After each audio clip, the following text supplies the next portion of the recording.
Here's the truth about Index Universal Life, also known as infinite banking and IUL, that nobody talks about. I'm going to break it down for you as simply as I can, and please excuse my very poor handwriting. So when you purchase an IUL policy, you are actually purchasing two products in one. And so if you want to go ahead and consider that in this product, there's a breakdown. Some part of it is going to be an index type fund. That's what the I is, Index Universal Life. And so it's going to mirror something like the S&P 500 or another large broad index. And then the other part of it is going to buy insurance. And this is the part that pays out in case you die. But it goes a little bit further than that. So let me dig into it, okay? On the life insurance side, you're going to see a little chart here. They use what's called annual renewable term, or ART. An annual renewable term, as you might have guessed, renews annually. So every time a year goes by, you get older, your cost is going to go up because life insurance cost is based on two things, age and health. And so if you started off over here, let's say you're paying $200 a month, that breakdown might end up being $20 over here at the beginning. And your investment portion is going to be not 180, but it's going to be 200 minus the 20 minus all of the fees. I'm talking agent commission fees. I'm talking marketing fees. I'm talking shuttle funds, mortality fees. Everything that you can imagine is going to be subtracted first. Clearly stated in your policy, but in a way the average person could never understand, of course. Then what's left over is going to go into that index fund. So here's what happens as time goes on. Your cost of insurance is going to rise every anniversary. And so at the beginning, since the cost of insurance was so low, you're going to have money in that account and it's going to look pretty good. But the older you get, your cost of insurance goes from, let's say, 20 to 30 to 50 to 100. At some point, it's going to cross $200. That's your monthly premium. And then what happens? Well, you either pay more out of pocket or it starts to dip into this. Think of a little kind of bowl or a spoon that's digging into it, and it's going to take this money to pay for the life insurance. And so what you'll see is as clients get older and older and older, this policy that started off strong, this idea that they would be their own bank, well, their bank account, this investment portion, is gradually depleting until they're left with a choice of cancel and take out what's left, borrow against it and pay interest on my own money, or just hope it stays in force and probably gonna see it lapse and cancel one day.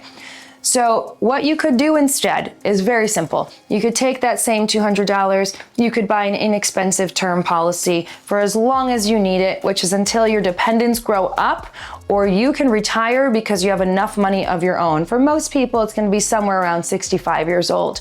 And with the money you save, since term costs on average 1/5 the amount per thousand in the United States, you could invest the 4/5 of that for yourself into a tax-deferred or tax-free account like a Roth IRA and experience real market returns. Hey, there's one more little thing I want you to know. This is not an equivalent strategy because the index fund over here in an IUL policy has what's called a cap rate. Has anyone heard of a cap rate? It means that if it goes negative, they're going to buffer you, or you might not lose if the stock market goes down. But when it grows, you only experience the cap rate, which in most is going to be at most 8%. In many of them, it's lower. I've seen 5.5, 6.5. If you're wondering how that affects your returns, I want you to go ahead and Google S&P performance in the last 10 years, average per year, and you'll see how many years you would have made 8 and someone else, being that company, would have made the difference. So what does that all mean? It means that your profits are limited because of the cap. It means that your insurance is very expensive, which means you're getting less coverage than you probably need, right?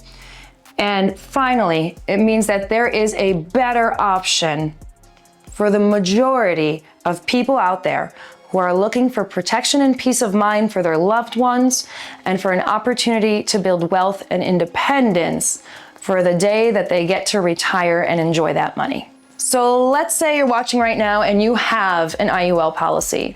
your natural question is usually, how do I get out of it? So let me give you a couple tips, and every policy is a little bit different.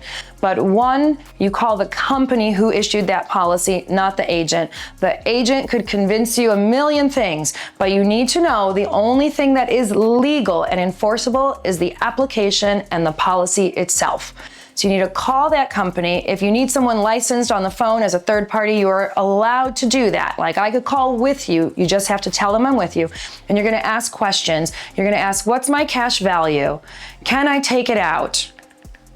What are my options to get out of this policy? And I hope that it's not the case, but in some, you need to know that there is a surrender fee that would go against it. And so to summarize it for you, I just want you guys to know that if you're in a bad product, staying in it doesn't make it better. They may convince you, wait 6 more years, you'll be out of your surrender fees. But in almost every case, if we do the math, you'd be better off to cut your losses and move into better, simpler products now. So get in touch with someone trusted and licensed and expert in this industry. You are welcome to reach out to our team for some guidance in this topic, and make sure you feel comfortable and knowledgeable about what you have and what you're trusting your family's security to.